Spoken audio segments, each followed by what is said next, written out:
కువైట్లోని భారతీయులకు యూసఫ్ కార్గో వారు శుభవార్త చెప్పారు. ప్రస్తుతం యూసఫ్ కార్గోలో ఆఫర్లు నడుస్తూ ఉన్నాయి. మీరు మీ ఇంటికి పంపించే విలువైన వస్తువులను జాగ్రత్తగా ప్యాకింగ్ చేసి వేగంగా మీ ఇంటికి చేరుస్తారు. ఎటువంటి ఎయిర్పోర్ట్ ట్యాక్స్ కానీ, డాక్యుమెంటేషన్ ఛార్జీలు కానీ, ఇన్సూరెన్స్ ఛార్జీలు లేవు. ప్యాకింగ్ పూర్తిగా ఉచితం.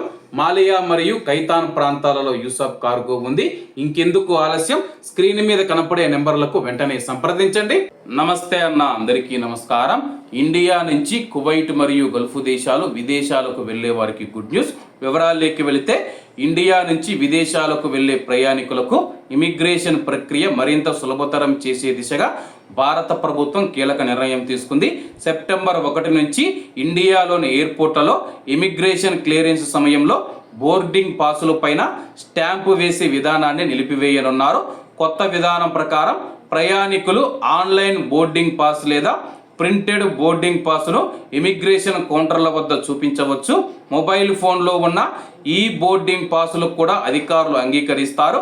ప్రస్తుతం బోర్డింగ్ పాసుల పైన భౌతికంగా స్టాంపు వేయడం వల్ల ప్రయాణికులకు అసౌకర్యం కలుగుతూ ఉన్న నేపథ్యంలో కేంద్ర హోంమంత్రిత్వ శాఖ పరిధిలోని బ్యూరో ఆఫ్ ఇమిగ్రేషన్ ఈ నిర్ణయం తీసుకుంది.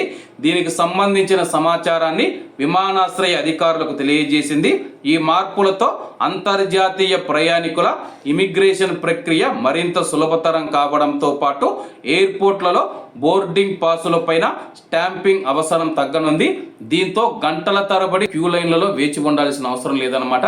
ప్రస్తుతం చెన్నై చూసుకున్నా, బెంగళూరు చూసుకున్నా, హైదరాబాద్లో చూసుకున్నా కానీ ప్రయాణికుల రద్దీ ఎక్కువగా ఉంటుంది. ఒకవేళ మనం బోర్డింగ్కు వెళ్ళినప్పుడు కూడా గంటల తరబడి అయితే సమయం పడుతుందన్నమాట.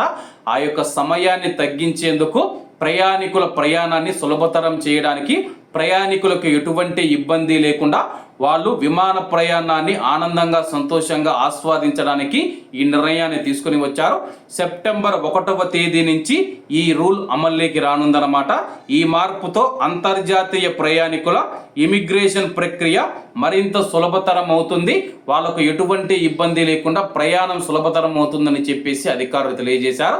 మరి దీనిపైన మీ యొక్క అభిప్రాయాన్ని కామెంట్ రూపంలో తెలియజేయాలని కోరుకుంటూ, అందరూ బాగుండాలి, అందులో మనం ఉండాలి. అందరికీ నమస్తే అన్న, జై హింద్.